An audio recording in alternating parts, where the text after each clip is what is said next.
Now, broadcasting from the underground command post, deep in the bowels of a hidden bunker, somewhere under the brick and steel of a nondescript building, we've once again made contact with our leader, Mark Levin. All right, welcome to the Mark Levin Show. That, of course, is not the very distinct, melodic voice of the great one. It's your handy-dandy backup pitcher out of the bullpen again. Maybe a little wild tonight. May throw a few, high, fast ones whizzing past your skull. Dan Bongino, talking about myself in the third person like Bob Dole. I am at Bongino on Twitter. If you want to tweet me during the show, if you want to comment, criticize, whatever, we take them all here. If you want to call, whatever, we take them all here. If you want to call in, comment, criticize, whatever. Again, we take them all. We love liberal callers as well. There's nothing I like more than a good argument. Maybe it's the former New Yorker in me. I don't know. But you're welcome to call as well. 877-381-3811. 877-381-3811. All right. So it is the day after Thanksgiving. I think I've hosted the day after Thanksgiving for Mark like 3 years in a row now. Yeah, I think I have. I have to check that out. But it is the day after. I didn't overeat yesterday. It is the day after Thanksgiving. I kind of went easy. I had a pound of bacon for breakfast and 6 eggs. Yes, I eat like a gorilla. It's pretty disgusting, actually. So I wasn't really that hungry at night. But, I woke up today and everybody does this, what are you thankful for, stuff. And before I get to the content of the show, let me set up what I want to do. I want to just debunk a lot of liberal crap that's out there in the media right now that's so easily debunked, by the way, that when we throw out some facts and data, it'll make a fool of liberals, but it'll give you some ammo after the holidays now, because unlike our liberal friends, we don't go to Thanksgiving dinner to argue with our liberal friends. We want, peace and prosperity and family goodwill during Thanksgiving. Liberals go to Thanksgiving dinner to argue. But now it's after Thanksgiving, and we need some ammo to get back in the fight. So there's a couple things going on in the tax debate, on this net neutrality scam that somehow conservatives got caught up in. I see here in Florida these ads conservatives, or a fake conservative group is running, conservatives for net neutrality. What, we're now the party of government and the internet now? So I want to debunk a lot of this liberal crap out there today. So don't miss the show. But before we start, Mr. Producer and I were talking before the show, and he said to me, and it was interesting because I said, man, I'm going to start with that. Did you see this video of this North Korean soldier trying to escape, or he did escape at the DMZ, the demilitarized zone, I've been there, the heavily militarized zone between South Korea and North Korea. Folks, when we're talking about these what we should be thankful for things after Thanksgiving, you should thank God every single day, I mean this, for economic liberty and freedom. Because economic liberty is political liberty. It doesn't really matter, and vice versa. It doesn't really matter who you vote for if they control your output. If you're an indentured servant to the state like you are in a communist country, it doesn't matter who you vote for. The next guy you vote for is just going to do the same thing. Did you see the video? What this guy went through, this North Korean soldier who escaped, so he speeds past the border. Paint a picture in your head right now. They chase him, these 4 or 5 soldiers, North Korean soldiers, they chase him with their, I think they had Kalashnikovs. I didn't see the rifle they had, a 7.62 round. The guy crashes in the ditch to get away from communism and socialism, right? He runs out of the car.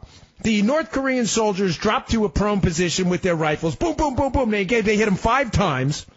The guy still makes it over to South Korea. A couple of South Korean, look like rock Marines or something, get there.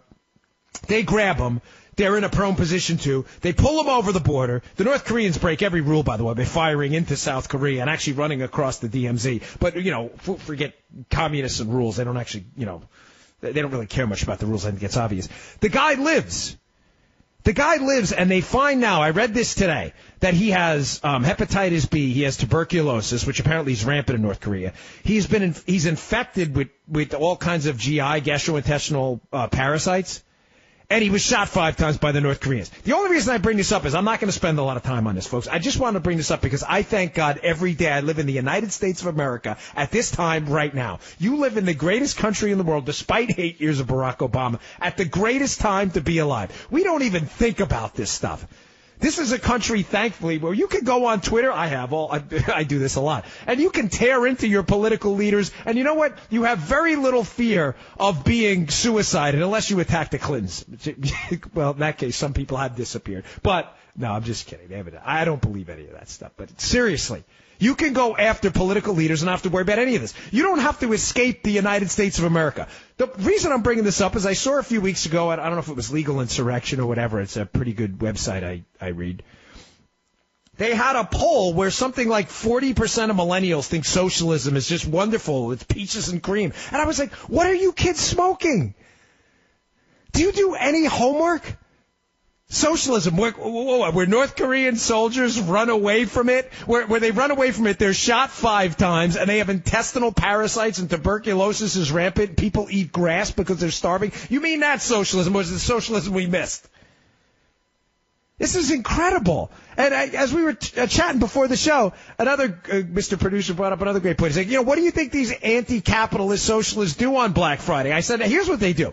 They stand out in front of shopping malls with their lattes and their iPhones, produced by capitalism, by the way, and they film the protests against capitalism as they take advantage of the fruits of capitalism and their ability to protest, by the way, which if they did it in North Korea, they'd have intestinal parasites and they'd probably be shot to death if they tried to escape. But millennials, don't let that get in the way of a good argument. No, I mean, I'm not insulting all millennials. I mean it because there's a lot of smart kids out there. I get emails all the time from them. They're like, hey, thanks for what you do. Appreciate it. I appreciate your emails. But there's a large swath of them that are falling prey to academia, Hollywood, and the media community that genuinely believe that this socialism crap is a good idea, despite the fact that it's probably the only place on earth where rampant intestinal parasites are a problem. By the way, as you're shot as you try to escape.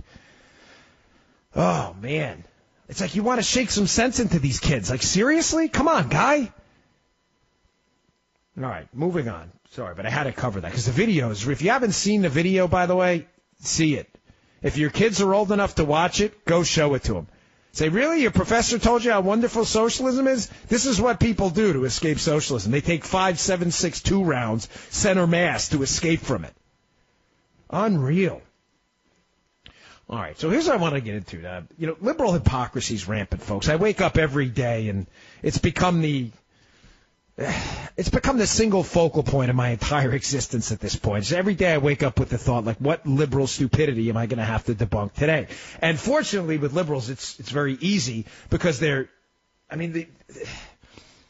stupid is strong with a lot of them. It flows heavily, it flows often, and all you have to do is basically go on social media or anywhere, Twitter or Facebook, and go to any liberal site or any liberal email list, and you'll find a litany of stupid, 5 or 6 pages long, just to go through and dig through for content.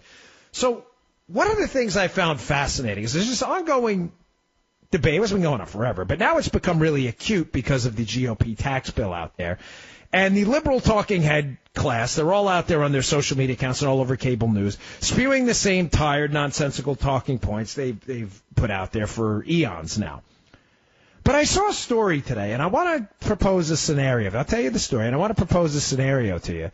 And I want to show you how this story just completely obliterates all of the silly, ridiculous liberal talking points they put out there. The story's about George Soros. Most of you know who George Soros is. You heard of him? George Soros is a billionaire, literally a billionaire. He's a very wealthy man. I'm not no problem with wealth. I'm a free market guy. That's great. Fine, do your thing. But he's a far, far left guy who funds a lot of groups out there that advocate for bigger government and what we would call sensibly liberal causes. Bigger government, higher taxes. So there's a story out there about him, this guy he spends his billions of dollars advocating for bigger government, higher taxes on the rest of us.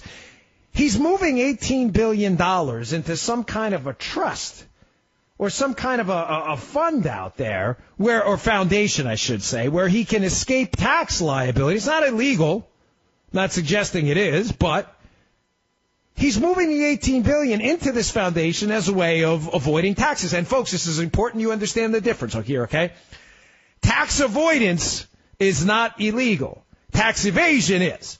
So he's avoiding taxes on this $18 billion to put in a foundation. Now, I find this a little bit ironic because George Soros' entire being he's mentally obsessed with this idea that all of us should pay higher taxes because, let's try to do, for the liberals listening, let's try to follow along and use logic and reason here.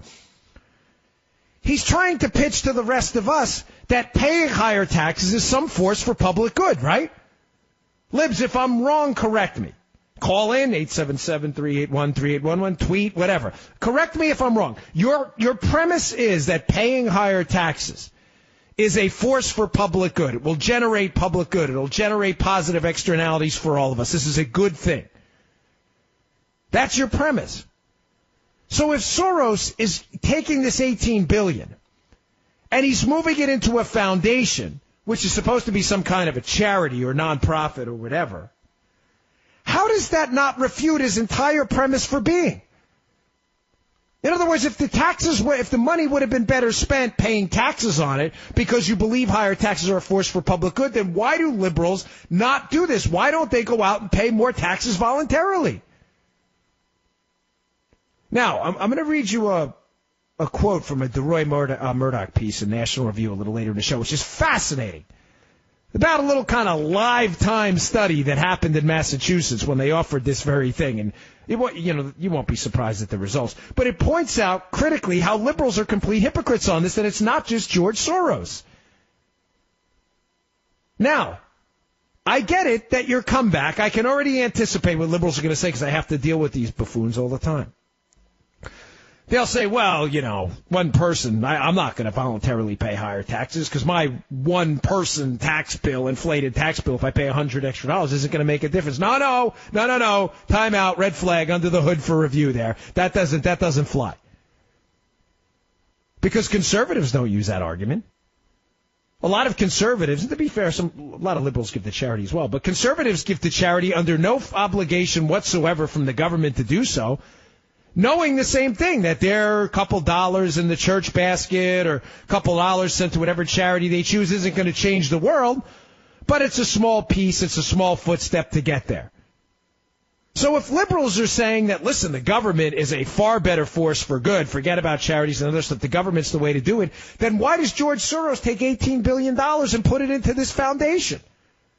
Why not just pay the taxes if the taxes are a force for good?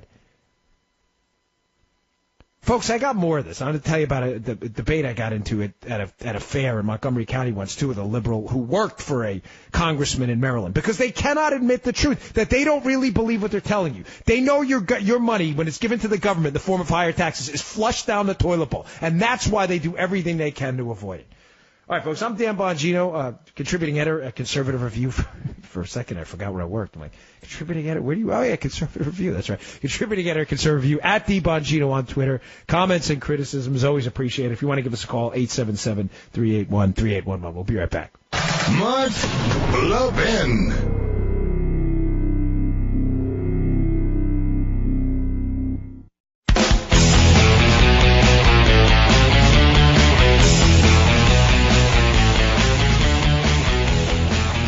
Welcome back to the Mark Levin Show. Dan Bongino at DBongino on Twitter, in for the great one. Hey, did you hear the news? Like, what news? What are you talking about? So Mark is this is like a match made. This is like peanut butter and jelly. Mark is going to be on Fox News. This is terrific. He's got a 10 p.m. show on Sunday, launching in February of 2018, called, appropriately so, Life, Liberty, and Levin. Folks, that's going to be a can't miss. Get your DVRs ready. Can you record out to February 2018? I don't think you can. Like, does the guide, that guide thing they have? It goes pretty far now. It used to go like a week. Remember, it used to scroll? Now you can scroll. Remember that, the old days? You guys remember that, or are you too young for that? It used to scroll, and you used to have to wait. And if you missed it, you were like, damn. Gosh, HBO, I just missed it. You'd have to wait like another half an hour before it scrolled. Now you can scroll yourself. But if you could go out that far, it would be time to TiVo. It's called Life, Liberty, and Levin. But if you're jonesing for some more Mark now, you can always watch Mark on Levin TV. Of course, that's going to continue. Available at CRTV.com. At CRTV.com. They're running all kinds of Black Friday specials today. I work there, so I know. Love the place. Go to CRTV.com and sign up. You won't regret it. I take screenshots of stuff. I never print stuff out. It's not like I'm an environmentalist or anything, but I have a screenshot of that thing I was talking about, that article by DeRoy Murdoch. And if I don't get to the whole thing, stay for after the break, because this is a kicker. This just will kick you in the teeth. It makes me laugh how liberals, they just never, ever They can never abide by their own principles. Their principles are all false. They're all phony. It's a fraudulent, almost pseudo-religious ideology. So they're fighting these tax cuts now, the Republican GOP bill. And just to be clear, I have some beefs with it. I think they should have done more with the top marginal rate. I think they could have cut that back to the Reagan rate of 28%. I understand they're dealing with reconciliation and all kinds of crappy Senate rules that they have a tough time getting around, and I'll get to some of that a little later with the individual mandate. But I know people have called into Mark's show. Matter of fact, there was an accountant who called in a while back and gave a pretty bold breakdown of why he had some beefs with the bill. But I think on net, it's a better idea to fight for tax reform than to fight against it at this point, especially what's happening on the corporate side. But liberals will fight against anything. And this is why I warn any Republican who will listen to me. Stop pretending that, if we don't reduce the top rate, we just leave it high on those, rich people, then the media will leave us alone, and they won't say that we're fighting for the rich folks. The media hates you, guys and ladies. They can't stand you. Like, what part of that are you not getting? It doesn't matter what you vote for. If you voted for a top marginal tax rate on the rich, and the rich was $150,000 or more, and that top marginal tax rate was 99%, the media would still go after you with their liberal cronies for being class warriors.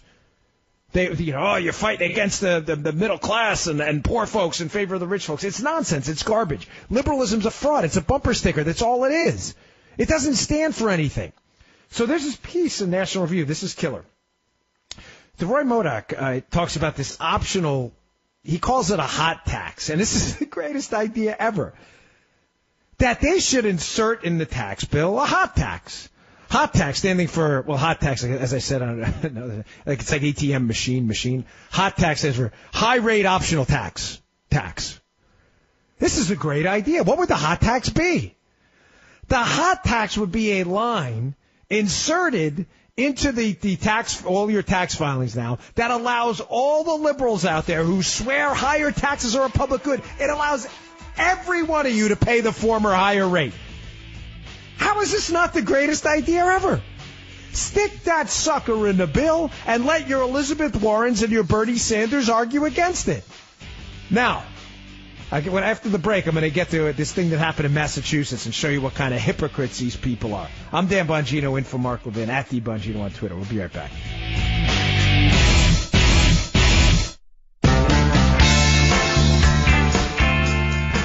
Mark Levin, America's Paul Revere. Call him now at 877-381-3811. All right, welcome back to the Mark Levin Show. Dan Bongino out of the bullpen for the great one, at the Bongino on Twitter. Make sure you follow Mark as well, at Mark Levin Show. Yeah, it just, man, debating with these libs just drives me crazy, especially on the tax thing. Just pay more. Who's stopping you? No, all our liberal listeners out there, let's do some basic, simple math here. It's not complicated. We don't need an abacus for it, all right? There's 330 million or so people in the country. I saw a poll about, 30% identify as liberals. Let's say 10%, just to, give them a break. That's 10% of the country, right? So what are you talking about? You're talking about 30 million people, right? 30 million people would be liberals in the country. Now, there is a box now for people to voluntarily pay higher taxes, but here's the weird thing. Almost nobody does it. It's not weird for us conservatives because we don't want to flush our money down the toilet bowl, but it's just weird because so many liberals, again, want you to believe that tax cuts are a horror show, that we should all pay higher taxes because it's such a force for public good, and yet almost nobody does it. So I'll get back to the hot tax in a minute, the proposal by DeRoy Murdoch to make a high-rate optional tax, which is genius, by the way. I love it. It's a piece of National Review, which is so good. And I will get to the Massachusetts thing in a second, but do some simple math here. So let's say there's 30 million liberals. Let's say there's 10 million liberals. Let's be fair to them. Take a guess, folks. Take a stab at this. You put the little Jeopardy sound in the back. Take a stab at this. How much money do you think the federal government raises every year in voluntary higher tax payments? In other words, people who just give extra money because that's what they feel like they should do. What do you think? Now, liberals, I'll give you a few seconds here. I know this stuff is tough for you because it completely annihilates your argument, by the way, that you really believe taxes are a good thing. Well, one of the banner years for voluntary higher tax payments was about $12 million. 12 million bucks? That's the best you got. $12 million. So your entire livelihoods, the George Soros crowd, the far left wingnuts out there, your entire livelihood is based on getting us and everybody else to pay higher taxes. But yet when it comes time to buck up and pay yourself, you can do it. Nobody's stopping you. $12 million. So you figure, let's on the low end say there are 10 million liberals in the country. We know there are a lot more. If those 10 million liberals just gave $2 extra each, you would almost double the haul to the federal government. They don't even give $2. What's $2 anymore? I mean, you can't even get like a used Pokemon for $2. You can't get popcorn at a movie theater for $2. The local deli I eat in, you can't even get rye toast sans butter for $2. And you can't fork over 2 beans a year extra? And folks, by the way, that $12 million, I'm sure some of that are substantial gifts from really wacko far leftists who genuinely believe that giving the government money is a good thing. Hey, I disagree with them, but I respect it. At least you're principled, right? Turn over your dough, man. Hey, I did. I gave him $1 million. I'll guarantee you some of that's like $100,000 gifts, which destroys the liberal argument even more. You're fighting against these tax cuts, yet you do nothing to lead by example. Now, for a second here, I'm serious. Can we just try to be logical and reasonable? Use logic. Remember that like modus ponens, modus tollens stuff in college? Can we try to use logic? You're trying to tell us, liberal America, that again, taxes and paying higher taxes are a good thing and that tax cuts are a bad thing. These are not good. These are collective ills. Tax cuts, bad. We'll resort to caveman mode. Tax cuts, bad. Tax hikes, good. Yeah, that's all you've got. Yet you do nothing voluntarily to lead by example yourself. And again, your comeback here that, my individual dollars aren't going to make a difference is nonsense. People give to charity all the time, understanding that their $20 check isn't going to change the world, but it's a small step forward. If you think taxes change the world for the better, then buck up. I'll tell you what. This should be the question. Every talking head, when they go on, I do a lot of these hits on Fox and stuff, and where I have to debate liberals. And the question we should ask every one of them that fights against tax cuts, the first question out of our mouth should be, well, what do you pay extra? No, I'm serious. I'm not asking you to disclose, all your financial, disclose your tax. I'm just giving you an idea. Like, is it 5 to 10,000? Is it 10 to 20? What do you pay extra in taxes? Watch the,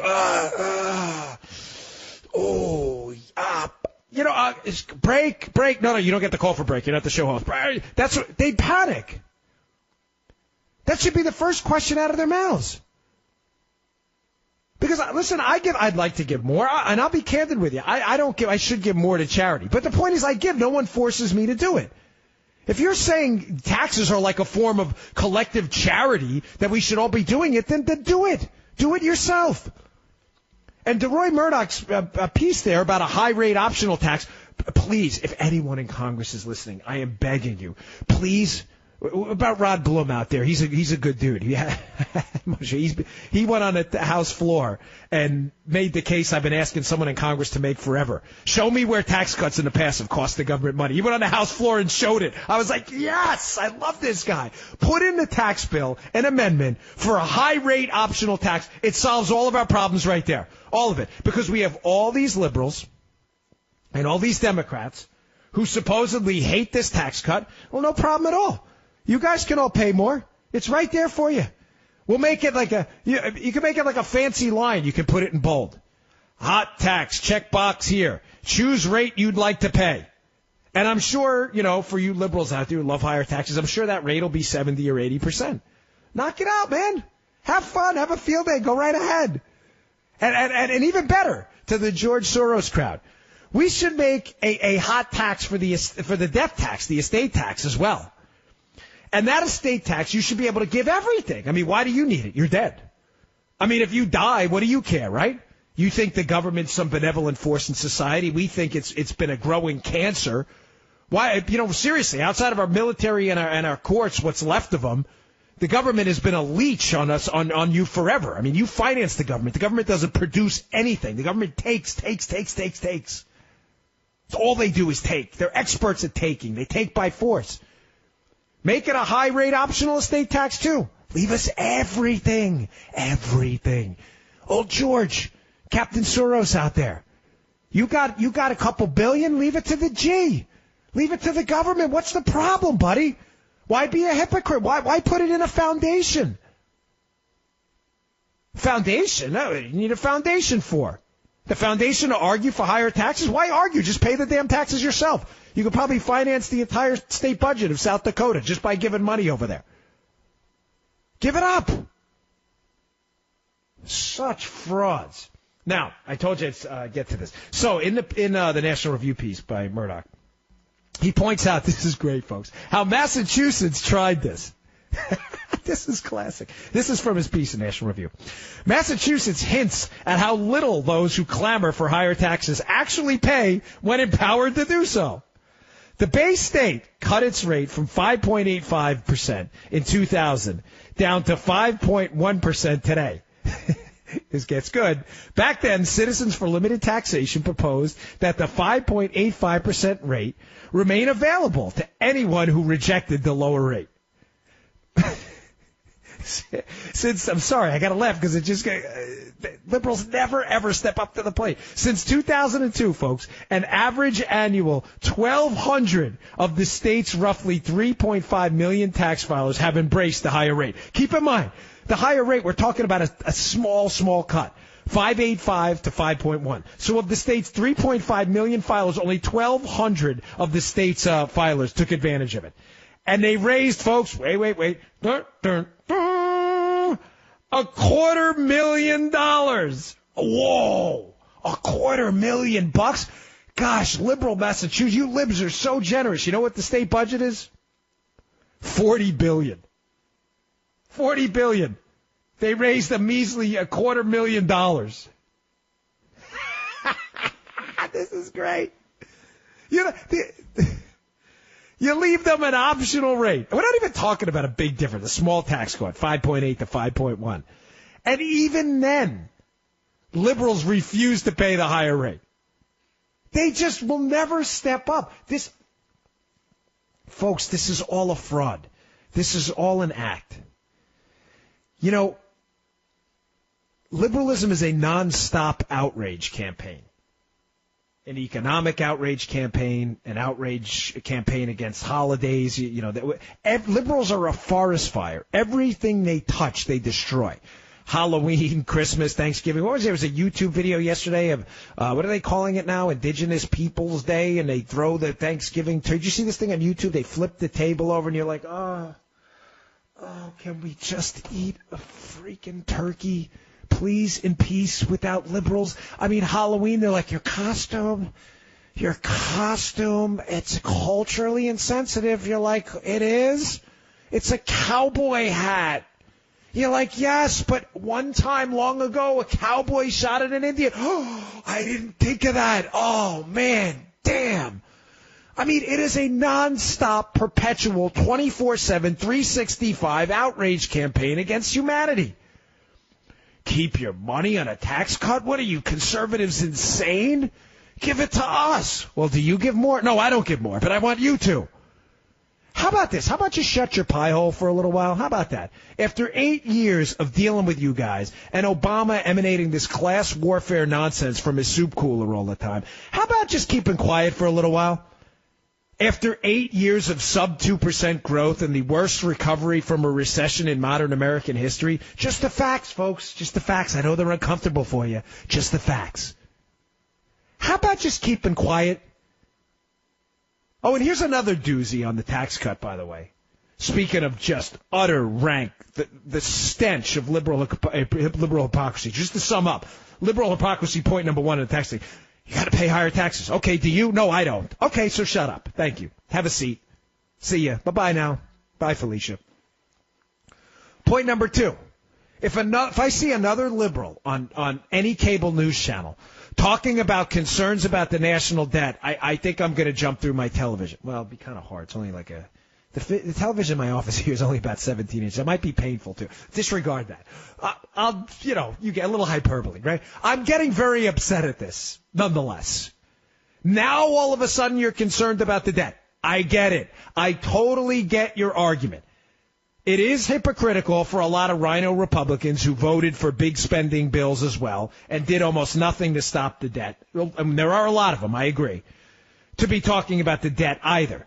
But for Democrats who said nothing about the national debt during 8 years of explosive spending under Barack Obama, a rate at which we've never seen in American history, is not even comical. It's utterly ridiculous and outrageous. Just please remember Obama, he said, Republicans, you get that seat in the back of the car. Democrats, don't even get in the back of the car. Just stay on the side of the road as we drive away. You have zero credibility at all on this. You're like a laughingstock. Do you understand how everybody watching you outside of the far left hacks out there is watching going, wait, listen to this sound. You hear that? That's me scratching my head. Everybody out there scratching their heads going, wait, this is a Democrat who said nothing when tidal waves of red ink are coming ashore from Obama. And again, I agree, a lot of Republicans had a lot to do. I totally understand. A lot of them have been hypocrites too. But conservatives that's not the conservative fight. That may have been the rhino and Democrat fight. But you opening your mouth after supporting 8 years of Obama and the tidal wave of debt he created is farcical. It's a joke. It's a really horrible comedy act in a second, third-rate club where roaches are crawling on the floor. You must be kidding me. And I'll ask you this again. What do you guys stand for? If you really believe taxes are some force for public good, then I'm asking you a simple question. And folks, I really mean this. I'm not being a jerk here, right? If you're a liberal out there listening, 877-381-3811 is the phone number here. 877-381-3811. And I will get to some of your calls, I promise. But if you're a liberal listening who can explain to me how that's not rank hypocrisy, the fact that almost nobody, just based on the numbers, liberal or otherwise, pays higher taxes and yet wants everybody else to do it. If you can call in and explain to me the logic there, I'll let you talk. I sincerely would love to hear it. Because to all the rest of us who think reasonably, it stinks. Big time. All right, folks, I'm Dan Bongino, at the Bongino on Twitter. We'll be right back. Mark Levin.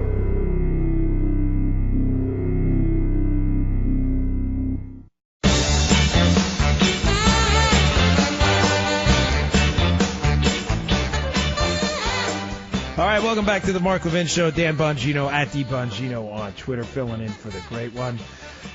It's funny. During the break, I got the cable news on in the background. Like, tax reform talks, future of Senate bill, uncertain as GOP concerns grow. Oh, please, up on the Hill, will you grow a set? No, I'm not kidding. Like, to you Congress people out there, I know some of you are listening on WMAL, a Washington, D.C. affiliate over there. Can you please grow a pair? Let me just throw this out there quick. I'm going to get this from calls, I promise. 877-381-3811. But I have to get to this. I'm sorry, guys. I didn't mean to throw Mr. Producer, Mr. Call Screener a curveball. But I'm going to take a call. But I just saw this, and it's like on my mind now. Will you please, like, have you been neutered? Have you all been castrated? Like, do you have any guts at all? Like, I don't know. We're not going to get that. Wait, I have some concerns. All right, for one, write off Susan Collins because she's not even a Republican anymore. You just need to get 50 plus one. That's it, meaning you can forfeit 2 people, okay? So get rid of Susan Collins and John McCain, who's probably not going to vote for anything anyway. With all due respect to his service, he's probably going to vote against it anyway. But now you still have the vice president, so you're still good. What do you understand if you don't get this through? And I do agree there should be some fixes, again, just to be clear. But do you understand that the GOP folks listening, I know you live in your little bubble, you're out there with your bow ties and your sushi lunches and the lobbyists patting you on the back. And you guys are so great. You're not, okay? You're not. Nobody cares. Listen, I ran, I lost. I kind of, seriously, thank God every day I lost because it's such a cesspool up there. But will you seriously grow a pair and just pass this thing? Or pass a better version of it, even better? If you don't do this, I'm telling you right now, it's over. It is over. It's over, Johnny. It's over. It is. The midterms will be a bloodbath like you've never seen. It will be an electoral mess, a nightmare like you've never seen in your lifetime. You already screwed us over once on Obamacare. You only promised us for the last, 3-4 years, you were absolutely going to get rid of it. And then you gut shot at us when we weren't looking. And now you're going to turn around on tax reform and you're going to bury us again on this? Guys, ladies, I don't think you understand the damage you're doing right now. Get it done. Grow some nerve. Gosh, whatever happened to the Valley Forge generation? I'm Dan Bongino over here.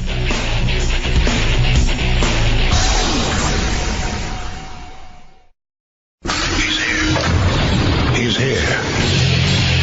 Now, broadcasting from the underground command post, deep in the bowels of a hidden bunker, somewhere under the brick and steel of a nondescript building, we've once again made contact with our leader, Mark Levin. All right, welcome back to the Mark Levin Show. Dan Bongino at DBongino on Twitter, filling in for the great one. Hey, did you hear the good news, by the way, about Mark and Fox News? He's got a new show debuting in February of 2018. It'll be 10 o'clock on Sunday nights, 10 o'clock Eastern. You don't want to miss this, man. It's called Life, Liberty, and Levin. By the way, it's a title that works really well for Mark. I wish you could get your DVRs ready now, but this is going to be a barn burner. So go check it out when it's in February 2018. It's going to be Sunday night, 10 o'clock Eastern on Fox News. And if you're looking for your Mark fix now, you can always go and watch Levin TV on CRTV. They've got a ton of specials today on Black Friday. Go to CRTV.com. That's CRTV.com. Go check out Levin TV. All right. Hey, Mr. Call Screener, cue up Eric, too. I know I said I'd take Ed. We'll get to Ed. But cue up Eric, because to be fair, folks, in the last hour, and I always like to be fair, I said, listen, I'm going to put this out to our liberal audience because I know we have liberal listeners. And by the way, if you're a liberal who would like to call in, 877-381-3811. And I said, I am sincerely interested as to why liberals who constantly clamor for higher taxes and want more of my money, I don't want to give it to you ever because you're going to waste it and you're going to flush it down a toilet bowl, but why liberals don't pay more. Why don't you pay more voluntarily? I have the numbers. I have the data. It's about $12 million a year, the government. $12 million. That is a pittance the government raises every year in voluntarily higher tax payments. Why? Why isn't it $20 billion? You're all libs. You all love higher taxes. Go ahead. Pay more. Lead by example. Show us, man. Show us the way. Show us the truth. Get a T-shirt made. I paid $10 million in higher taxes, and all I got was this stupid T-shirt. Do it. Lead by example. So I said I'm going to put this out to the liberal audience because I sincerely want to know why more liberals don't do that. So we got a liberal caller here, our friend Eric from Los Angeles. So, Eric, are you going to explain this for me? I would really love to hear it. Go ahead. Hey there. Hey, Zach? Yes. Hello. Yeah, I hear you. Okay. I'm just wondering, we're going to cut the taxes. That'll be great. And then we're going to increase military spending. That'll be great. But we're somehow going to shrink the deficit. No, I asked. No, we're not going to shrink the deficit because we're spending ridiculous amounts of money. I thought I was pretty clear that Republicans have contributed to this too. Did you miss that? So you're concerned about the deficit. Am I right, Eric? You're a liberal who's concerned about the deficit. Am I correct? I just want to have I just want to get all the logic. Okay. Well, first let's set up what you're saying first. So when Obama ran up $9 trillion in deficits and additional debt to the United States government, and Eric, I agree, by the way, that Republicans have had a lot to do with this too. So don't fire back. Bush did it too, because then we both agree debt's a bad thing and we don't care who did it. Okay. So Obama ran up $9 trillion in additional debt to the government. Did you object to that or not? Well, it depends on what they're spending on. No. It's a simple question. Now you're concerned about debt. You didn't mention anything about conditions. I'm asking you about Obama. Were you concerned about the debt and deficit then? Yeah, it's always a concern. Oh, okay, it's a concern. Okay, great. So now we both agree debt and deficits are a bad thing, right? No, that they're sometimes necessary. And $9 trillion is necessary? What was it necessary for? Well, it depends on what the situation is. But okay, so it was okay. So let me get this just so I'm clear where you are, Eric. The situation was all cool during Obama because it was necessary, but now that Trump, by the way, which is spending's continued. Hold on, it's continued on autopilot. Now it's all bad, and we should all be concerned. I'm not saying we should all be concerned. I just want a coherent plan, and I don't feel like I'm being made to look like an idiot on. We're going to lower the debt. We're going to lower the deficit.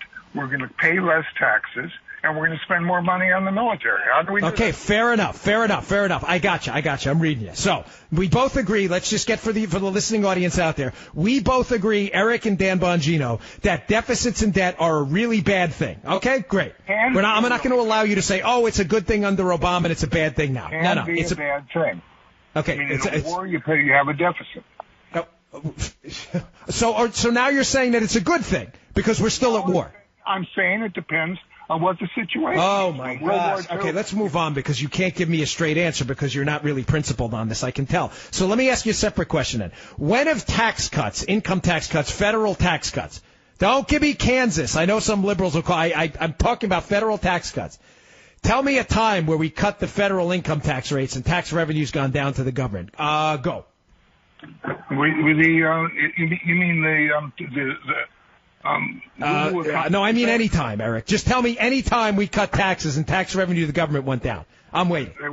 They went down after the they went up after they went down immediately under Reagan. They went. No, they didn't. Let me ask you a question, Eric, and I'll let you cheat. Go to your smartphone, quick. What did the federal government raise in taxes when Ronald Reagan got into office? Quick, what do you got? He did raise it. You don't know. Okay, I'll help you because you don't know your facts. It was $500 billion. Reagan cut the top tax rate from 70 to 28%. What did the federal government, it's like Jeopardy, what did the federal government raise in taxes after Reagan left office? Go. You tell me. $900 billion. Now, do you have an abacus near you or a calculator? I'm going to ask you a simple question, Eric. I know this is tough, but is $900 billion a greater or lesser amount of money than $500 billion? Go. It's a greater amount of money. Okay, thank you. So can you admit now what you just said is silly and wrong? What do you mean what I said? You just told me how I asked you when a time in U.S. history when tax cuts led to a decrease in revenue. You said the Reagan years, and I just summarily proved you wrong, which you acknowledged, and you still can't admit you're wrong. You offered one example at one. Okay. All right, wait, hold on. Time out. The mic is yours. Give me another example of when we cut taxes and tax revenue went down. Go. In many subsequent situations. No, just one, Eric. Listen, we're limited on time. Just please give me an example for our millions of listeners so you can prove liberalism is correct. Give me a time we cut taxes and tax revenue went down. Go. What, do you mean in Kansas, for example? No, like ever. I knew it. Well, I'm going to have to read off the Kansas tax table. I knew he was going to say that. Folks, this is all they've got. I'm asking you about the federal government because we're debating federal income tax rates. Just give me one time, Eric. I actually predicted you would say Kansas, and you did, which is amazing. I thought after I called you out, you'd avoid that. But, of course, you go right to the talking point. Give me one time the federal government has cut taxes and tax revenue's gone down. Last shot. Did he hang up? Dude, Charles, did he hang up? Oh, dude. Remember the Rob Schneider YouTube piece about the 65,000 ways to say dude? You know, there's like a serial killer around the corner or something. And you're like, dude? And then you're really surprised. You're like, dude, this is one of those, when the liberal caller hangs up because you entirely annihilated his argument. This is one of those, you shake your head, you go, dude, really? You call in to Mr. Call Screener, did I not give him the opportunity to go to his smartphone? I sure did. Just cheat. Go to your smartphone. These liberals, it's like they have no time to prepare, they act like. The guy was on hold for like 20 minutes, okay? He could have just sat there and Googled it and found one example. When did tax revenue go down? The answer is it didn't, like ever. Like Coolidge, like Kennedy, like Reagan, like Bush. We cut taxes. Tax revenue did not go down. I'm not telling you it's causal. I'm just telling you the facts. The dude's got nothing. And yet they call in with Mark's millions of listeners to fight the liberal fight with no facts and data at all. Now, folks, I have a theory behind this stuff. And listen, Eric, I appreciate you listening. It's great. Really, it's not personal. I know he thinks it is. But if I'm going to be serious for me, because I know I get sarcastic a lot on the radio, it's very rare for me to be serious because I'm a New Yorker. I have a tough time with that kind of stuff. Grew up kind of tough. I don't like being serious, even about myself. But I take this responsibility very seriously. I mean that.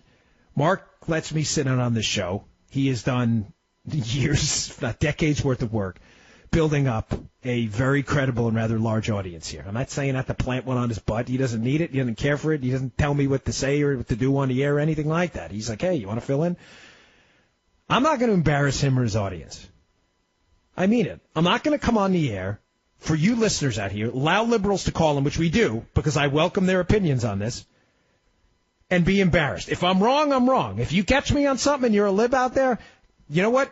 I'm caught. I'll correct it in the next break or whatever. I've done that before. But don't you find it a little strange that Mark has millions of listeners? You put out the phone number to the show across the entire country, and not one liberal can call in and give you one example of a time where we've cut taxes and tax revenue's gone down. Folks, do you find that a little strange?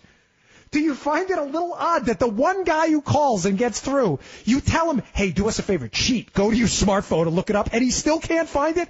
He goes, oh, what about Kansas? Folks, the tax situation in Kansas had everything to do with exploded spending and a poorly designed tax reform than it had anything to do with actual tax policy as conservatives would have had it done.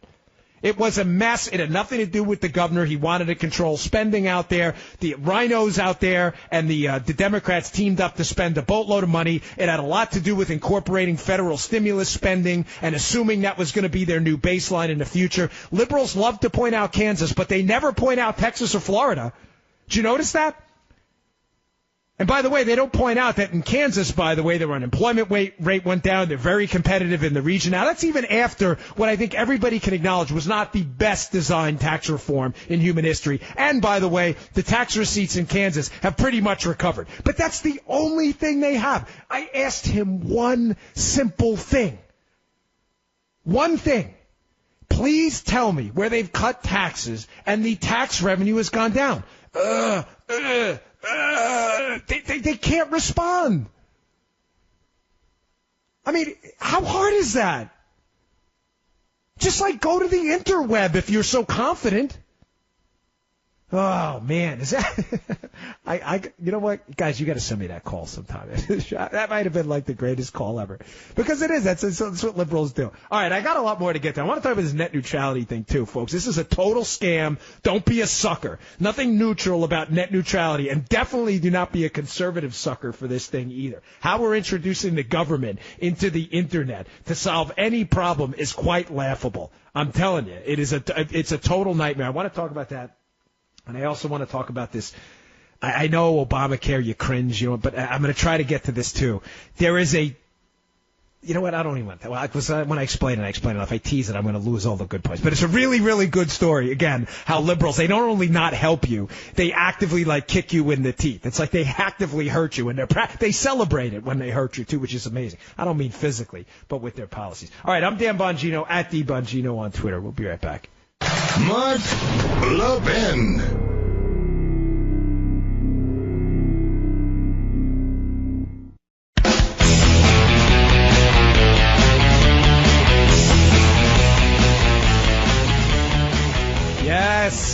Yes. Welcome back. Dan Bongino at @DBongino on Twitter. Filling in for Mark. Make sure you give him a follow at Mark Levin Show. I've been doing this for Mark for a while now, about, 3 years plus. And I got to tell you, that was my favorite moment ever, that call with Eric. That really was. We were even talking in the break about it. That was great. I asked liberals to call in and just do one thing. Tell me why you don't pay more voluntarily in taxes. The guy totally blew it. He had one opportunity. All right, I got to move on, though. Why are people out there being suckered by this net neutrality thing? Folks,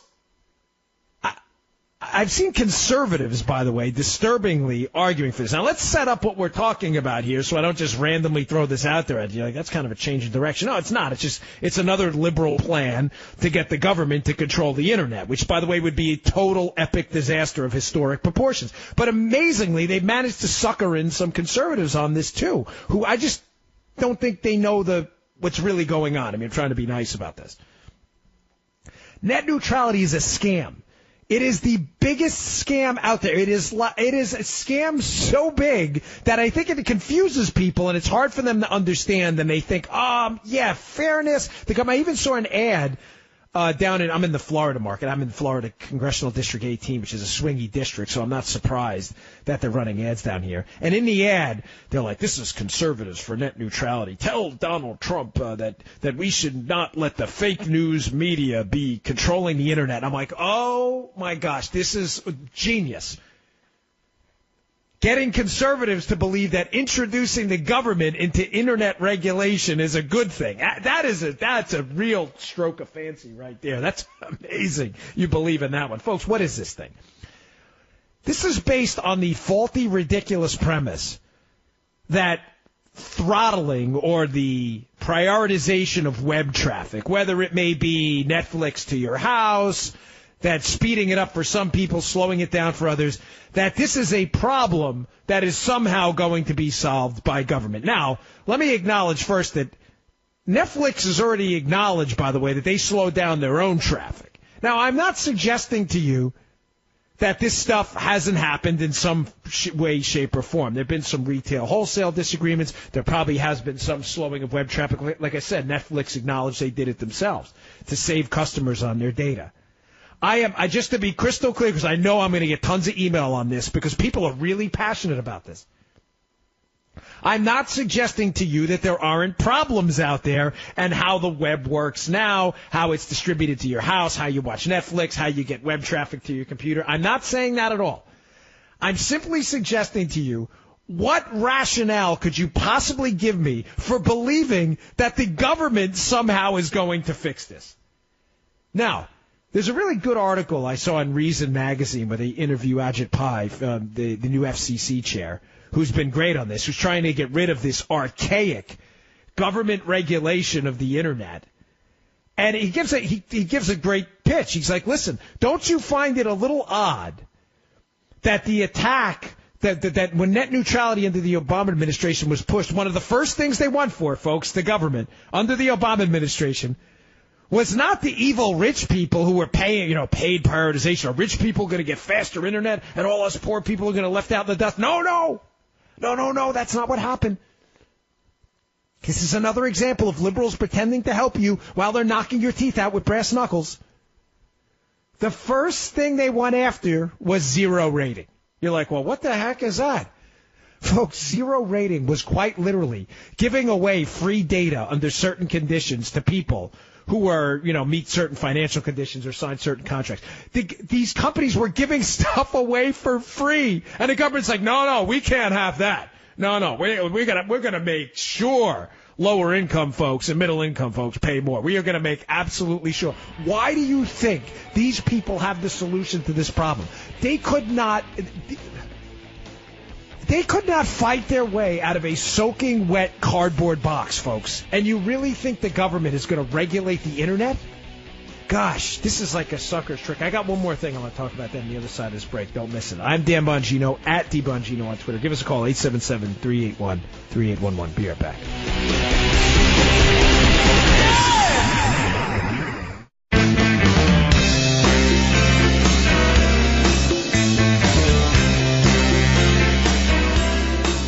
More logic than allowed by law. The Mark Levin Show. Call now at 877-381-3811. All right, welcome back to the Mark Levin Show. Dan Bongino at Bongino on Twitter, filling in for the great one. Always love being here. Thanks for having me, folks. Thanks for listening. I deeply, deeply appreciate it. And I appreciate all your feedback on Twitter, social media. Make sure you give Mark a follow as well, at Mark Levin Show, and follow at Levin TV on Twitter. So before the break, I was talking about net neutrality, which is a scam. It's a scam. And what's puzzling to me, sincerely, about this is how some conservatives, it's a small group, believe me, but some conservatives are getting suckered by this. Here's what this is, and it's most basic, because there's really no need to get into the wonkery. Liberals love to puzzle you with wonkery to confuse you from what they're really doing. It is a price control on basically internet services. It's a price control. I'm going to ask a basic question to our liberal friends or conservatives who support this. I'm serious. Who call in 877-381-3811. I'm open to hearing your take on this. But where has a price control worked before in the past? Now, for those of us who studied basic economics, I love it. It's my passion. A price control, in other words, where the government says, no, you will basically charge this, or we will tell you what you can charge after you submit your pricing plans to us. Where has that worked in the past? Where? Can you give me an example? Because I can give you a step-by-step of what happens every single time the free market doesn't price something, but the government does, the internet included. What do you get, folks? Well, when the government puts a ceiling on a price, just like they did with Obamacare through community rating, and they said, hey, by the way, we're going to put a 3-to-1 ratio in for older people's health insurance in contrast to younger people's, and health insurance companies can't charge more. Completely disregarding, by the way, that people who are older, obviously if you're older, you're going to be a little bit sicker. Time takes its toll. It's taking its toll on me now at 43. Gosh. The ratio is closer to 5-to-1. So it costs 5 times more, not 3 times more. But no, the government said it cost 3 times more. So, of course, the money fairy came in and made all that go away. That's not exactly what happened. Of course, your premiums went through the roof. The Internet's going to be no different if we allow net neutrality to stand. Price control leads to these things every time. It leads to increased demand for the product. Folks, this is simple economics for liberals. Econ 101. It's not even 101. It's like 0.0001. Why would it lead to increased demand? Because if the government says you can only charge, whatever, $10 for the product, and the product is worth $50, a lot more people are going to try to buy it. That is only hard for liberals to understand. If the government put a price control on Ferraris tomorrow and said you can only charge $50,000 for a high-end Ferrari, I promise you the demand for Ferraris would go through the roof. Liberals, is anything I'm saying here tough? And unbelievably, for some Republicans who support this, is anything I'm saying there tough either? The government puts a price cap on something not determined by the market, a cap. There are price floors too, but let's deal with price ceilings now. Says it's cheaper, you must sell this cheaper than you should sell it for in the market. Demand goes through the roof. Well, what happens at the same time demand goes through the roof? Supply drops. Well, why would supply drop, folks? Why would the supply of internet services, by the way, broadband investment decreased 6% subsequent to net neutrality, but don't let the facts get in the way, folks. Why would supply of the product drop? Just think for a second. You don't need to be an economics major to figure this out. Supply would drop because if Ferrari is forced to sell their Ferraris for $50,000 and the market price of the product is $250,000 and the labor alone costs $100,000 to produce it, why the hell would Ferrari sell it for $50,000? They'd say, get rid of what we have now and don't produce another car. I get it. This is really tough for people who have a tough time with math. But how is this difficult to understand? When the government comes in for internet services and says you will sell at this price and they can't recoup their costs for that price, they're just going to stop investing in it. By the way, which is exactly what happened. Broadband investment dumped 5 to 6%. These are just facts. They're out there. You can see them. They're on the interweb. Go look. This isn't hard. What else happens when the government institutes a price control? So you get increased demand because the product's too cheap. The product's cheap. It's artificially cheap. Everybody wants it now. Ferrari, $50,000. Give me one. You get decreased supply because Ferrari's not going to sell a Ferrari for $50,000 if they can't even recoup their costs on it. What do you also get? You get quality problems. Why do you get quality problems? Because if the government then says, well, Ferrari, listen, you're going to still continue to produce that under the force of law, and you're going to produce it for $50,000, just like we told you. Kind of sound like Obamacare, by the way. You're going to produce insurance at this ratio, even if we tell you to do so. Insurance companies had to produce it, so what do they have to do? They had to raise their prices on everyone else. So you're going to get quality problems because one of two things is going to happen. They're either going to offload the costs elsewhere. In other words, to people not buying the product who were forced to pay a lower price, they're going to offload it to someone else. Or you're going to get a really crappy product and a really terrible Ferrari because they're going to be like, all right. And, Ferrari's great, by the way. No knock on them. Everybody associates them with quality, so they're a great example here. If Ferrari was forced to produce their car, their high-end car for $50,000, you're going to get a $50,000 car, which may be a nice one, but it's not going to be the Ferrari you get now. You also get black markets typically, which is tough with the internet. But, folks, price controls don't work because the government is too stupid to do it. Now, here's what they call it under net neutrality in the scam. They call it, we're trying to stop paid prioritization. Oh, what do you mean, free market pricing? Where else has stopping, quote, paid prioritization worked? Well, I mean, if people can, and this is the stupid liberal class warfare argument on this, that, again, amazingly, some other people have bought into. They're like, well, we can't have people paying for a faster product. Really? It happens all the time. Like everywhere. You want to get on the airplane quicker? You can do this. You can pay Southwest to board quicker. I do it all the time. Because when I go on the road, I carry my own equipment for my road show. So I have to board quicker because the equipment's expensive. I can't check it. I pay to board quicker. You want to stop that too? Oh, you can't have that. Paid prioritization. No, you need to board with everyone else. But I can't. I'm willing to pay more. And shockingly, again, economics 0.00001, when I pay more to board in the A group on Southwest, your ticket is cheaper because I'm the idiot who has to pay more just to get a seat I don't even like, typically, which is what happens, just so I can get overhead space. But your ticket is cheaper because it's just not a priority for you to board quicker. You're like, whatever, I'll board when I want. My ticket's cheaper. Yours is cheaper because other people are paying more. Airlines are a great example here, too. Paid prioritization. People pay for first-class tickets. Folks, I'll be honest with you, I rarely, if ever, fly first class. I think twice in my life I've flown first class, and they were upgrades. I did not pay. I do okay. I am not rich, I promise you. And I'm probably not rich enough to fly first class anyway. But I've been upgraded a couple times. It's really sweet, first class, by the way. It's awesome. I love it. But I don't see value in it. For me, it doesn't make sense. I fly typically from Florida to Washington and Florida, D.C. that is, and Florida up to New York. For me, it makes no sense for a 2.5 hour flight to spend double the money to get a couple extra bags of peanuts and a drink. It doesn't make sense for me. I'm not knocking anyone else who does it. And you know what? I'm damn proud that some people have the freedom to get paid prioritization to pay for first class, because what does that do? It makes our seats back in coach or whatever cheaper, because some guy wants to pay for an extra bag of peanuts. I know this is tough for our liberal friends, but why do you think these economic principles somehow don't work when it comes to the internet? Do not fall for these Tucker. I was a Freudian slip. I was watching Fox.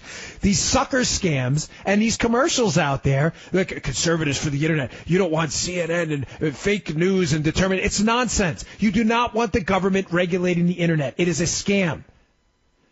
All right, let me take a call here. Let's go to John. He seems to have some knowledge on this from El Paso, Texas. John, you're on with Dan Bongino. What do you got for us? Good. Hey, John. How are you, buddy? You there? Hello. Yes, yeah, I hear you. Lima Charlie. All right, go ahead. Well, I just wanted to say that I don't trust government to do anything that should be performed by the private sector in the first place.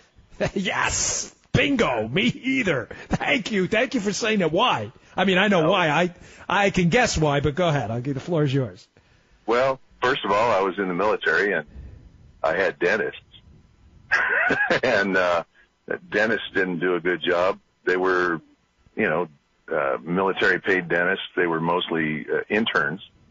Right. And they did stuff that cost me out of my own pocket after I got out of the military to fix the stuff they screwed up. Eesh. Sorry to hear that. Well, thanks for your service. Sorry to hear that. But no, I mean, but, I think that's light duty compared to everything that the government screws up all the time. In the private sector, we have so many advantages to make things better and make a profit and make a better living. And people just don't understand the idea that they need to work for what they get. Yeah, and I think, John, what people fail to grasp, who don't have an understanding, and I'm not talking about complex, advanced economics here, but people who have a really hard time understanding even basic economics, what they don't get is it's about incentives. When you create a government system of rules, the rules are always going to be slanted to maintain the party in power. It's power. They're going to cater to lobbyists and people who can pay for them. And I appreciate the call, John. Thanks for calling in. When you are in the free market, in the private sector, I hate the word private, but the free market out there, your incentive is to satisfy your customers. And the story about Obamacare I want to talk about. I know, folks, we get tired of hearing about Obamacare, but this is another one of those net neutrality type stories where you shake your head and you're like, how are people falling for this crap? It's puzzling how people don't understand that in the free market, your incentive is to satisfy your customer. If you don't satisfy your customer and he doesn't transfer his income to you in the process of buying your product, you run out of money and you go out of business. The government has no such incentive. And setting up a system out there of price controls and calling it net neutrality under the idea that, what do they say? A bid is a bid is a bid. They're going to treat the net fairly. What does that mean? Folks, what does that mean? How is the government going to make anybody treat anything fairly? I told you the first thing they went after was not rich people and paid internet fast lanes. The first thing they went after was middle and poor folks out there who could have got the internet for free. It's frustrating. All right, I got to take a break. I appreciate the call, John. Thank you very much. I'm Dan Bongino, at the Bongino on Twitter, contributing editor over at Conservative Review. Make sure you give Mark a follow as well, at Mark Levin Show. And give us a call, 877-381-3811, if you want to join the show. We'll be right back. Mark Levin.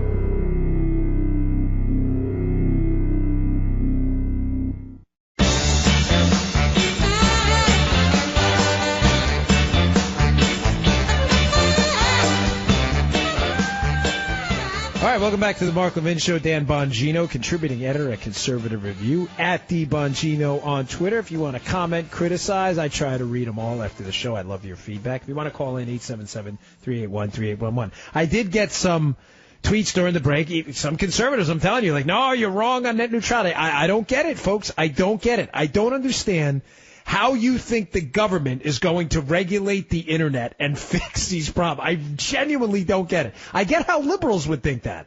I don't understand how conservatives would think that. I said I'd get to some calls, and Ed's been holding for a while. So let's take Ed from, is that Grable, Wyoming? Ed, you're on with Dan Bongino. What do you got for us? Hey, Dan. Good to talk to you. Thanks, buddy. I think you do a great job. I love your enthusiasm, but it's not just the enthusiasm. You're right on with most stuff you talk about. Thank you, sir. And I catch you on the other shows, too. I like that. You should have your own show. Well, thanks a lot. I appreciate that. It's nice of you. What I wanted to mention was, and this gives me a chance to tell everybody out there, so I've been trying to think about how I could do this. There's hope. There's hope because we have young people. And I want to give you a little quick story about my nephew. I'm 72 years old. Okay? I'm about 30 years older than you, and I'm about 50 years older than he is. I was in the military. I worked on atomic weapons. I know all about that kind of stuff. What you hear is baloney because most of the people running their mouths don't know what they're talking about. I'm sure you're aware of most of that. Yes, very. Okay, yeah. I understand. My nephew is 23 years old. He's on his second hitch in the Army, 5 years now. He's a corporal. He's an airborne ranger. He's done 2 Afghanistans and Syria. He's tough as nails. He hates being a millennium. He even says it himself. He says he doesn't know how they survive. He doesn't, they're like sheep, he says. And being one, well, he stepped out of it. And he stepped in as a leader. and there's bunches of them out there. You just don't hear about them. Yeah, no, it's good, Ed, and thank you for the call, Ed. I appreciate it. That is good news because there is this generation is the pajama boy. A lot of them generation, and it's very disturbing. There's just there's no seemingly hard edge to them. All right, let me go to Bob in what is that, Necedah, Wisconsin. Bob, you disagree with me? You're saying capitalism is bad? No, come on. No. I don't disagree with you. It's not bad, but I have an example that I wonder and worry about. And this is, I'm 58 years old. First of all, I want to say, long-time listener, first-time caller, never got through the mark, but it got through to you, and I listened to you as well. Thank you very much. Love your show. Yes, sir. Back in the 70s, cable TV started coming out, okay? Yeah. Everybody, we were watching regular TV. Lots of commercials. We all know the drill. Yeah. Slowly, they sucked us into buying cable TV. Then we went satellite. No commercials. You're paying a monthly bill. Now we're paying probably 2 to 3 times the amount of that bill. Yes, we have more channels, many of which we don't watch. Okay. But to me, when we mention capitalism, we got to make a profit. A profit, yes, but right now our cable television, satellite TV, is so full of commercials. They're making. Yeah, Bob, hold on. I'm up against a break in a minute, so I want to make sure. So your point is that what? That the government should come in and fix this? They're making a killing, not a profit. Bob, but how is the government going to fix that? No. I don't want the government to fix it. Okay. All right. Well, we agree on that. But, Bob, I would make the case to you strongly. One, what you're saying is not inaccurate. I'm not taking a shot at you. But people are already fed up with a lot of cable companies, and cord cutting is hitting, and cord nevers, by the way, people who cut the cord are people who dump cable, and cord nevers who've never had it are growing at a really rapid rate. So I'm not sure. What you're saying is correct. I mean, the prices have gone up. I have cable. I like it. But I'm just trying to make the point, Bob, that you have the power. They don't. People are cutting the cord and they're using things like CRTV and other places as well. You see Hulu and these other Netflix and these things. So, government has the power there. I think you're giving the cable companies way, way too much credit. All right, I'm Dan Bongino, at DBongino on Twitter, in for Mark. If you want to give us a call, 877-381-3811. That's 877-381-3811. We'll be right back.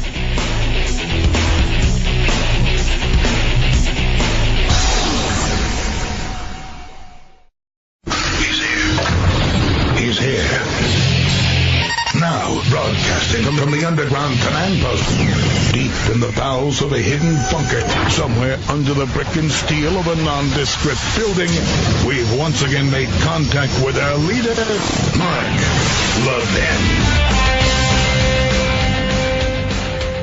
All right, welcome back to the Mark Levin Show. Dan Bongino, at DBongino on Twitter. In for the great one. Make sure you give Mark a follow as well, at Mark Levin Show. This is great.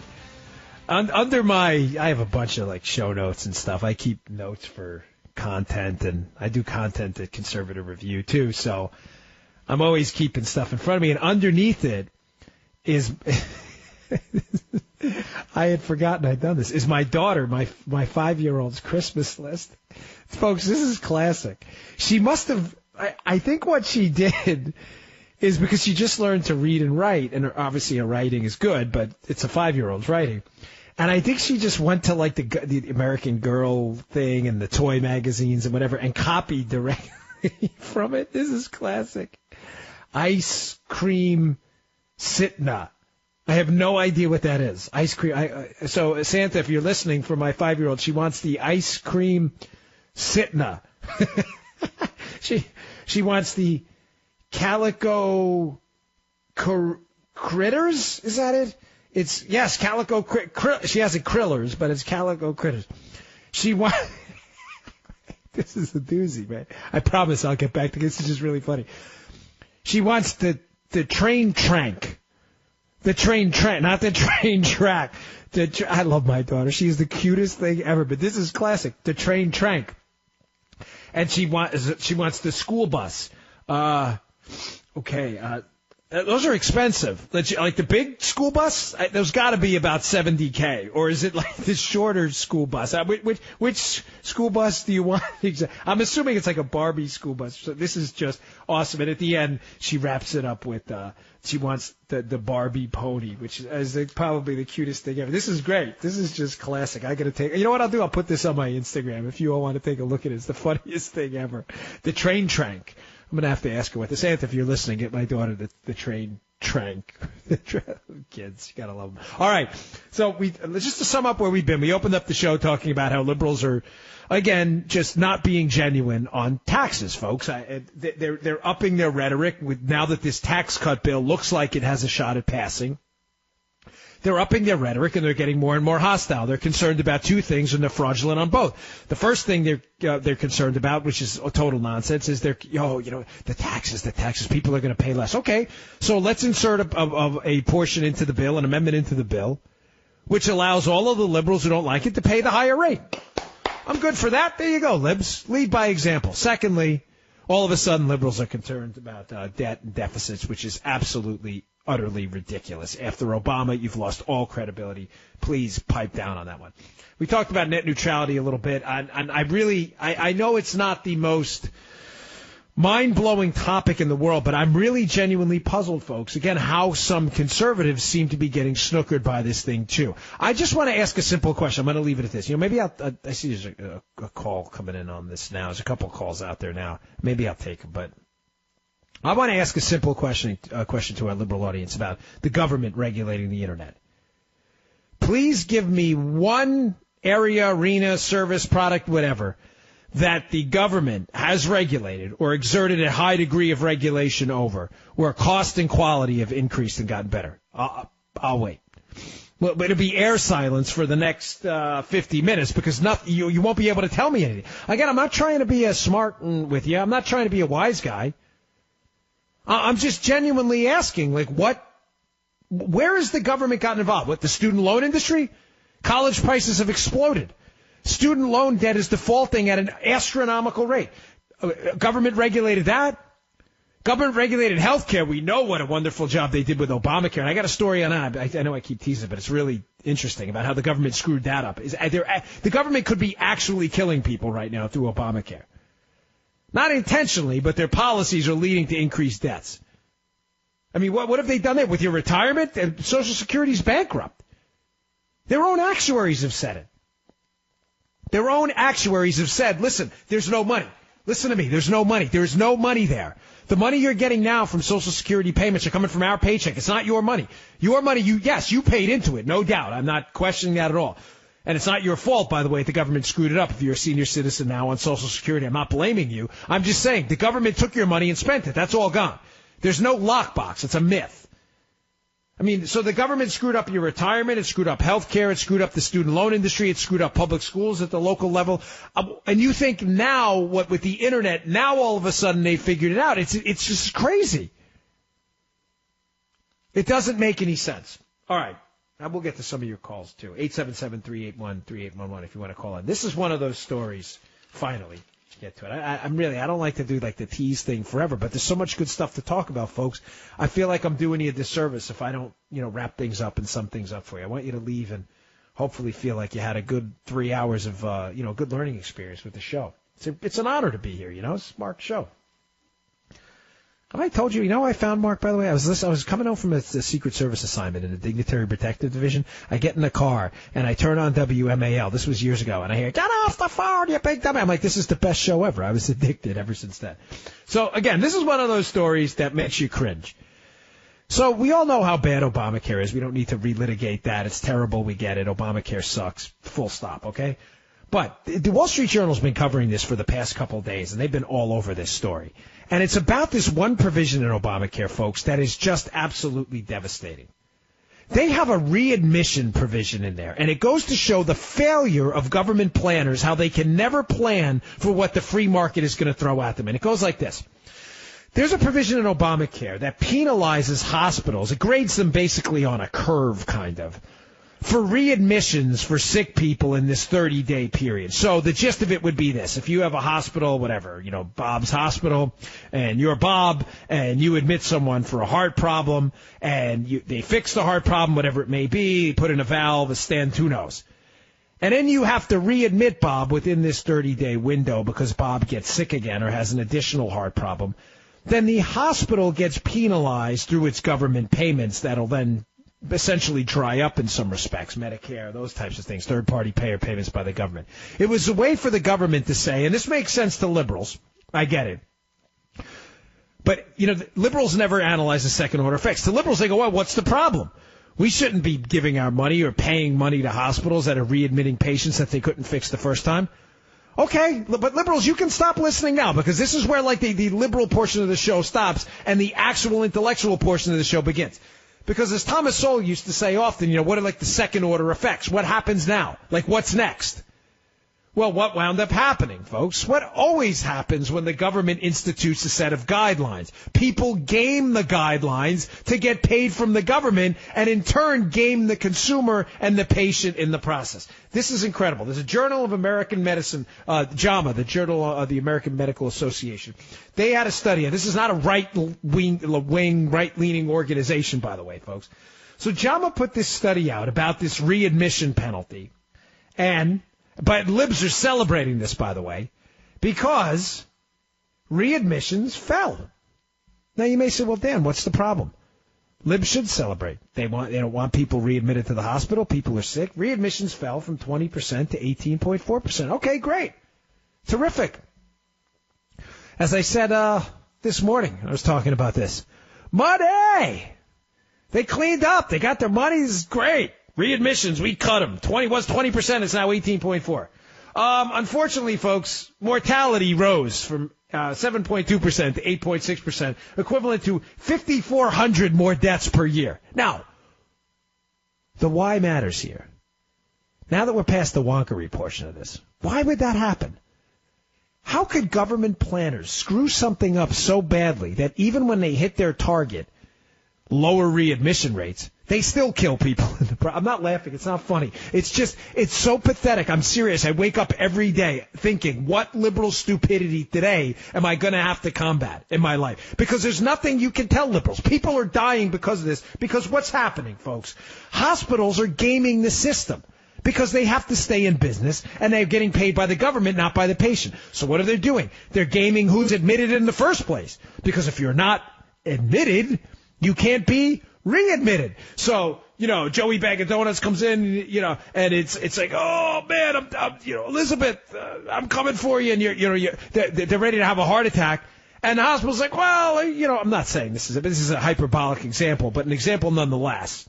It's a little drama for effect. But hey, is he really sick? I don't know. He could be faking. Send him home. Don't admit him, because if we admit him and then we got to readmit him, we're going to lose our money. So that could be one reason mortality rates have jumped. Mortality, meaning more people are dying because of Obamacare since this is passed. Another reason is once these patients are admitted, they don't want to be readmitted no matter what. So when they come back to the hospital the second time, chest pains, I can't breathe. The hospital's like, wait, hold on, folks. We readmit this guy in a 30-day window. We're going to take a big hit on this. So all of a sudden, and I'm not knocking the doctors of the hospital. I want to be clear. These are really good people. I got doctors in my family who are wonderful. I'm just trying to make the point that this is actually happening in the real world, folks, in real time right now. Mortality rates have gone up. And the point I'm trying to make, too, is liberals are celebrating this. Liberals are out there with Obamacare. Forget about the other. I mean, it's been a total economic and financial disaster, a planning disaster, a website disaster, a deductible disaster, a community rating guaranteed issue disaster. But even one thing they celebrate as a success. Well, look at this. Readmission rates, we pushed them down. The one thing they're celebrating as a success is a success because it's actually killing more people. This is the JAMA, Journal of the American Medical Association. I'm not making this up. It's not Dan Bongino's medical journal. It's not the medical journal of the, Conservative Review. This is a nonpartisan group of actors who's put out there a study showing that this policy is leading to more deaths, and liberals still celebrate it. Folks, it's frustrating. On a very serious note, I have been punished by Obamacare. I have people in my family, I don't want to say who, I don't want to put them in a bad spot, but companies they work for who are being bankrupted by this. I've had my premiums go through the roof. I've had them explode. I've been a victim of this. I don't speak with forked tongue. Like I said, I do okay. I am by no means rich. I am not floating and swimming in money like Scrooge McDuck. I have been wrecked by this. This has destroyed budgets, and I think it's time that liberals wake up and smell the coffee on this. When we come back on the other side of the break, by the way, I want to talk about one more portion of this because it's important. This individual mandate scam that the liberals are trying to fight against now, too, because it's really a total, complete Megillah. We're being just screwed by this royally. All right, I'm Dan Bongino, at @DBongino on Twitter. If you want to comment, if you want to criticize, I'm good for it all. If you want to give us a call, 877-381-3811. We'll be right back. Mark Levin.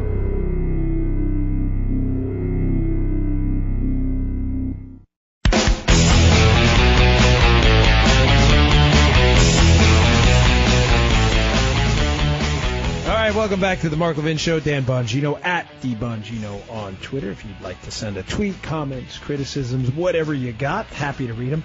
If you want to call us, 877-381-3811. And by the way, my wife has informed me during the break via text, even though she can yell from the other room. I have a home studio, which I love, that my daughter's Christmas list is not ice cream sitna.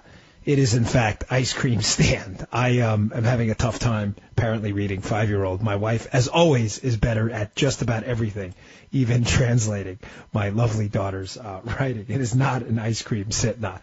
It is the ice cream stand. And I know what it is now. It's the American Girl ice cream stand. It's got to be. It has to be. It's got to be it. She was showing me something like that earlier. So, Santa, again, if you're out there listening, Christmas season's a-coming. Hope to see. I don't have a chimney. It's Florida. We don't have chimneys down here. There is no reason in Florida to ever have a chimney. I love it down here, but on Christmas it's about 97. So there's no reason to ever light a fire in Florida ever. Just no. There are no chimneys then. They sneak in. The Santa comes in through the like the sliding door in the back in my crib. All right. I said I would talk about this other stipulation in Obamacare. This other kind of tenet of Obamacare that's really blown it. And again, it kind of fits along what I was talking about before, how the readmission thing on Obamacare actually led to what the JAMA, the Journal of America, the American Medical Association, said may have been up to 5,000 more deaths. And liberals are celebrating it. Well, there's another portion of this that's come up recently. I'm not just bringing it up randomly. It's come up in the news because it relates to the current tax debate. And that's been the individual mandate. The individual mandate, which is basically the Obamacare penalty. It's the tax if you don't buy these crap Obamacare plans at crap prices. You will be penalized by the IRS. It's a significant amount of money, by the way, for some people. Now, what's puzzling about this individual mandate is, again, despite the numbers, which are painful, about who the individual mandate actually hurts, liberals are doubling down on this now, and there's a why, folks. The why matters here. Liberals are deathly afraid of two things about the individual mandate. Here's the first thing. They are terrified that if the government pulls it and repeals the individual mandate, that forces people to buy Obamacare under the penalty of law, and the IRS will enforce it. They are afraid that people are going to drop Obamacare in droves, which they will, because Obamacare generally sucks. It is an overpriced product for an unbelievable amount of money. Frankly, most of you would probably be better off just putting that money aside and spending the money in a cash and carry, because you're wasting a ton of money on inflated insurance, vasectomy coverage, and hair transplant coverage you don't need and wouldn't buy on your own. So reason number one behind this is they are deathly afraid that people are going to just dump this stuff en masse and they are going to be left holding the bag. I mean, it's pretty hard to continue to advocate for a product like liberals do. Oh, Obamacare, it's the Messiah, Obama, the eponymously named Obamacare, the greatest thing ever. It's kind of hard to advocate how wonderful this is, Obamacare, in a public forum, what we would call politics, when people dump it in droves when you don't penalize it. So that's reason number one. Reason number two, though, is a little more intricate. The Obamacare individual mandate is by pulling the individual mandate, the government saves money.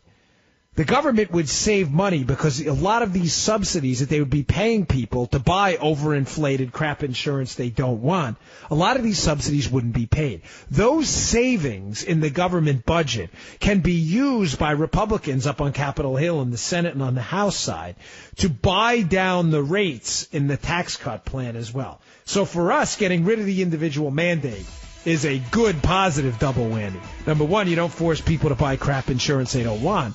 And number two, you buy down the tax rates because now you have more money to play with in the budget. This is a win-win. But on the other side of the break, I'm going to explain to you how this is really screwing over poor people, and amazingly how liberals still celebrate it, like I just said. I'm Dan Bongino, at DBongino on Twitter. In for Mark Levin. We'll be right back.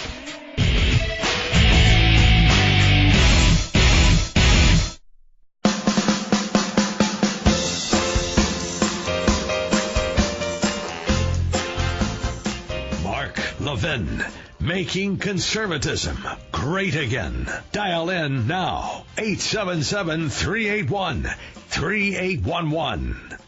All right, welcome back to the Mark Levin Show. Dan Bongino, contributing editor over at Conservative Review, at DBongino on Twitter, filling in for Mark. Hey, folks, by the way, if you missed it somehow, the unbelievable news, I'm here to fill you in 30 seconds or less.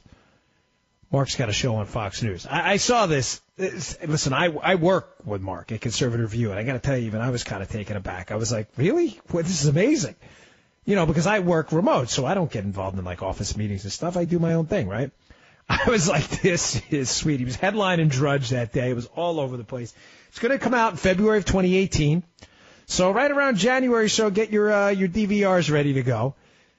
I'm going to be watching it live. It's going to be Sunday, 10 o'clock Eastern on Fox News. It's going to be called Life, Liberty, and Levin. Folks, I watch Levin TV on CRTV. I'm privileged enough to get it for free because I work here. But it's CRTV. Levin TV is available now. It is a wonderful product. If it's even half the show Levin TV is, it's going to be an awesome show. But I know it'll be just as good. So make sure you tune into that. Life, Liberty, and Levin starting in February of 2018. And go to CRTV.com. That's CRTV.com. You can get Mark every night on Levin TV there. And CRTV's running all kinds of deals today. So go check it out, CRTV.com. I'm super excited about that. All right, so I told you what I would do here. I would tell you again how another liberal policy is blowing up in their face in regards to this individual mandate. Now, here's the scam. I'm going to get to some calls in a minute here, by the way. But here's the scam. This individual mandate, there are two reasons that the liberals hate this thing. Again, the first one is because they're afraid if they don't penalize people, that people are going to dump Obamacare in droves because it sucks. That's why. It's as simple as that. It's overpriced, and people have to pay for stuff they don't want, like hair transplants when they're already bald. They don't want a hair transplant. They certainly don't want to pay insurance for it. It's overpriced, overregulated. People don't want it. Liberals are terrified that if they don't force people to buy it, they're not going to buy it. Secondly, they're afraid if the Republicans get rid of it, they're going to have all this room. It's about $330 billion to essentially buy down the tax rates from the savings, which would mean an even bigger tax cut, which would mean profound economic growth. And they are terrified that if the economy grows under Trump, that they are going to be forced to live with the foil effect. You all know what the foil effect is, right? That's why they put diamonds on a dark black background. Because it's a foil. It's a contrast. It makes the diamond look that much brighter, shinier, makes it shimmer more. The diamond hasn't changed, but the background makes it appear brighter. I'm telling you, mark my words, bank on it, take it to the bank and cash that check. The liberal class and the liberal intelligentsia knows the Obamacare, Obamonomics agenda was an absolute abysmal failure. They know it.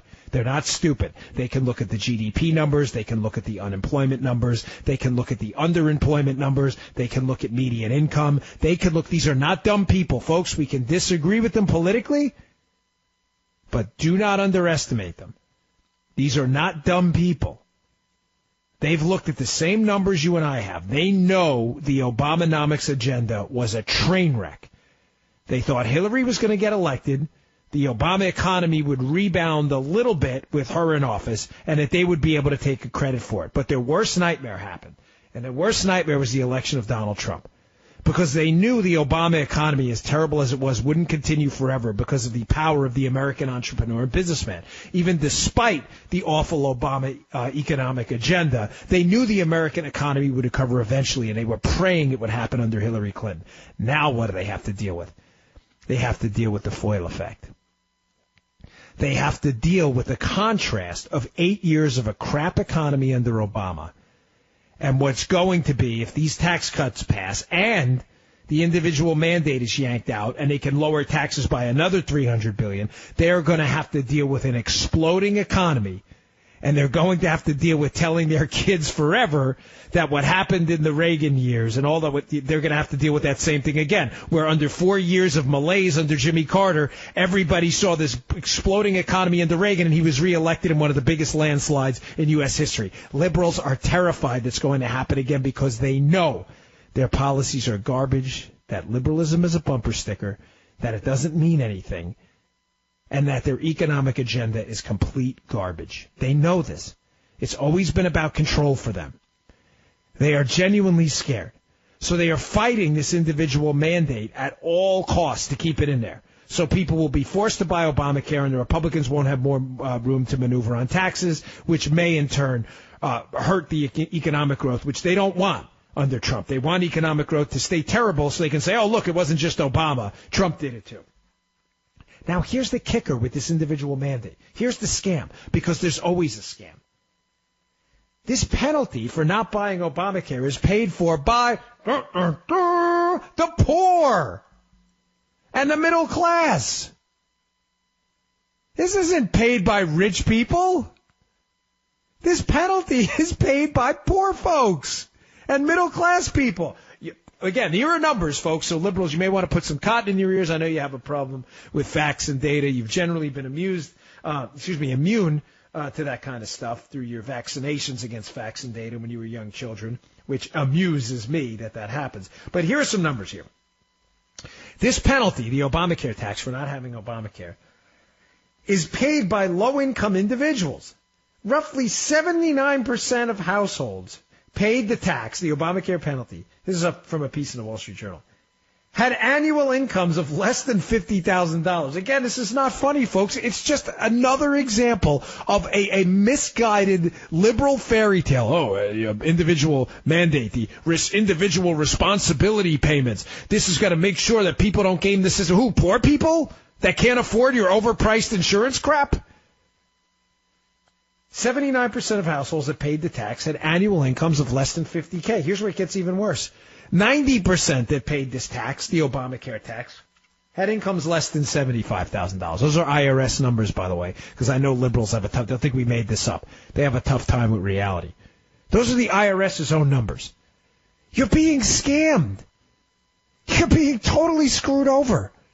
It is poor people that are being, and middle class folks, to be fair. But this is not affecting the rich. Less than 10% of the people paying the tax are what we would call even remotely rich, $75,000 and up, which is questionably rich at best. Another effort. You know, there's a big difference between misfeasance and malfeasance, right? For those of you out there who aren't familiar with the terms, like misfeasance would be, as I've used this example on this show before, would be like if an old lady walking down the street in front of you falls and you don't help her up, right? That's pretty crappy. That's a pretty terrible thing to do. You walk right by her. That'd be an example kind of like misfeasance, right? But that's not what liberalism is. It's not that liberalism doesn't help you. Liberalism is malfeasance. It's the equivalent of that older woman in front of you falls on the concrete. It's not that you walk by her and ignore her. She goes to get up and you deck her in the face.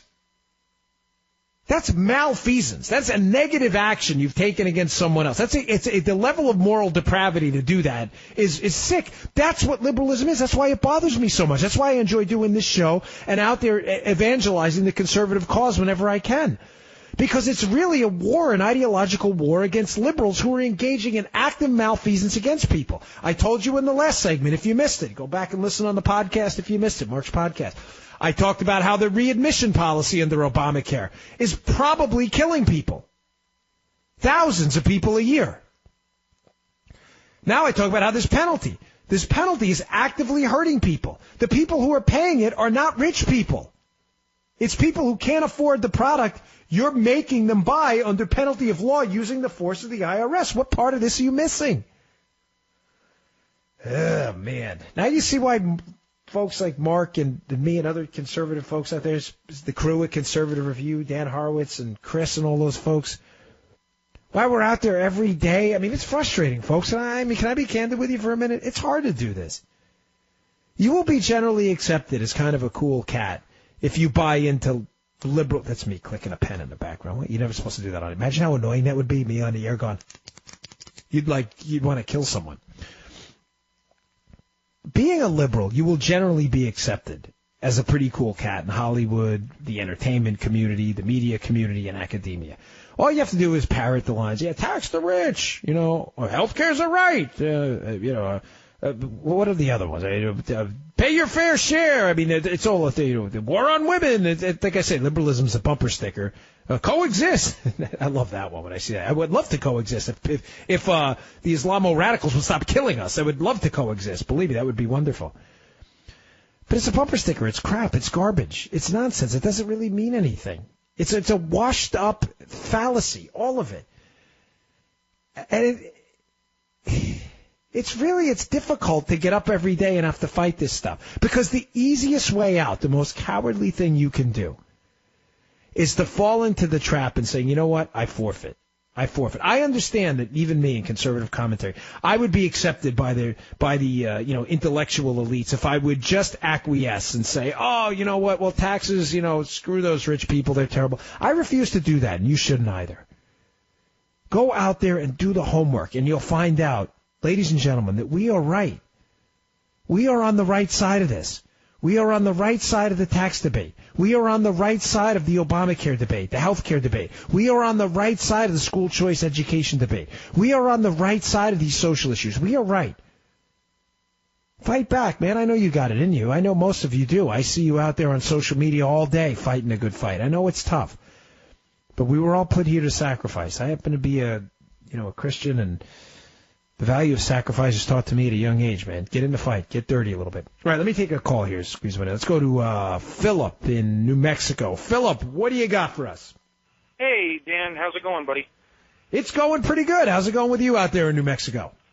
Oh, not too bad. Hey, first off, I'd like to start off by saying God bless you, your family, Mark Levin, Sean Hannity, Rush Limbaugh, everybody at Fox News, and everybody at InfoWars. First, I'd like to say that you were talking about the taxes and how, who wants to pay more. It's kind of like the girl selling 5-cent lemonade at a lemonade stand, and some big fat cat guy comes up and says, hey, sell that for $3. Oh, okay, yeah, okay, I got to sell it for $3, okay. And then the guy's stuffing it in his, pockets, and he's holding a sign saying, don't mind the bills falling out of my wallet, and a big sign that says, government. It's pretty sad how these people actually believe that government actually saves the people. Last I checked, taxes were one of the big things that brought revolution, into America and, getting away from Britain. But, and another thing that I have a problem with is you've got Mitch McConnell, and everybody complains about him, and Paul Ryan and all these other cats that have been up there for, eons. I think there's an age after the Jurassic Age for these people. And yet the people in Kentucky and all these other states, in my state too, New Mexico, they vote these people in, and they just keep voting them in. They just keep catering to the swamp. And I'm like, what are these people doing? No, Philip, you're right. I get it. But let me just, from my perspective, having run for office before, I've been in this fight. I ran 3 times. I didn't win. We came close one time. We lost by 1 point. It was a really devastating race for me. It still to this day hurts even thinking about it. But I get it. I understand your complaints. But having run for office, seen the numbers, knocked on doors, literally thousands of doors, I think what happens, Philip, is, people live really busy lives in the United States. I'm not apologizing for anybody. I'm not trying to do any of that. I'm just trying to explain to you why I think incumbents consistently get elected. Name recognition in a primary is tough to overcome. Remember, when you're in a primary, there's nothing to help people discriminate between you and the next guy. Nothing. In other words, if I run in a primary, I'm not running ever again, just to be clear. But if I were to ever run, it doesn't say Dan Bongino next to it like asterisk, super conservative dude. It doesn't say that. It's just your name. So the reason incumbents get elected over and over and over is because people go in who, they have busy lives. They're soccer moms and dads. They're shuttling their kids around. They don't have time to research. I'm not apologizing. I'm just saying this is what happens. And they go out and they say, they see the first name there that makes sense. They're like, McConnell, he's a senator, right? And they check that box. I know. I've been in the process. That's what happens. I'm not saying it's right. And I appreciate the call, Philip. I'm up against a break here. But all I can say to you folks is, I'm not lecturing anybody. Please don't take it the wrong way, but don't automatically default to the incumbent. Obviously, you see a primary, look up all the candidates. You got someone who says something good on there, you may want to try your vote somewhere else. I think everybody should be primaried all the time. It keeps conservatives honest. All right, I'm Dan Bongino, at DBongino on Twitter. Filling in for Mark. We'll be right back. Mark Levin.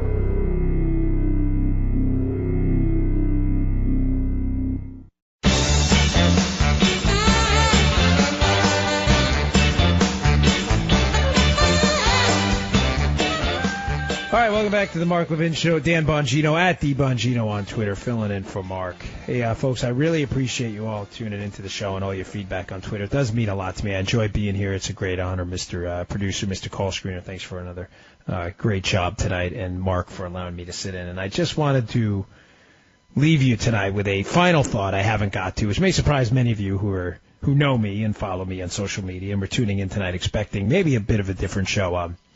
I say that because I've been on the receiving end of a ton of negative social media traffic from the Clinton machine over the past 36 hours because I did a hit on Fox, an appearance on Fox News, and said clearly that during my time working there that she was a deceptive and manipulative person. I worked with her during my time in the Secret Service, and I feel like I owe you a bit of an explanation. I want you to understand, folks, that I completely get why many of you who know me and follow me, and some of you just heard of me for the first time tonight, would say, well, isn't there a certain omerta there? Yes, you'd be right. We do call it the Secret Service for a reason.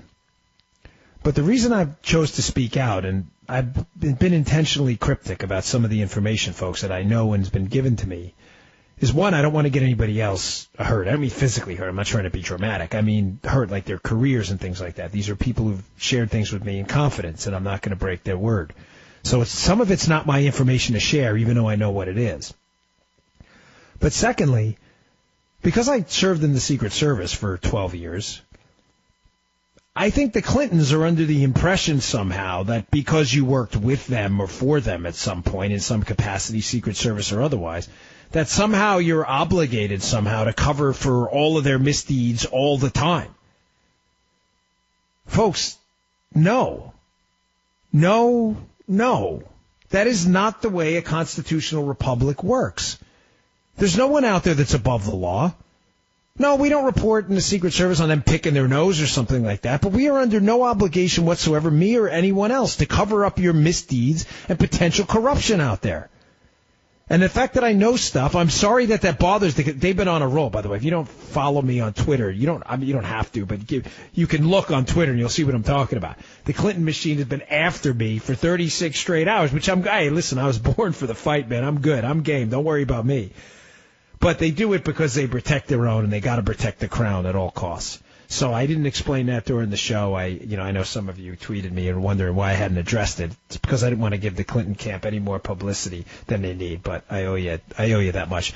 Hey, thank you very much for all the feedback. If you want to follow me again on Twitter, I'm at DBongino. I am Dan Bongino, the verified page on Facebook. There are a bunch of fake pages out there, unfortunately. And I'm sure I will be back with you soon. Thanks to Mark and thanks for the crew for another great time on the radio. I appreciate it.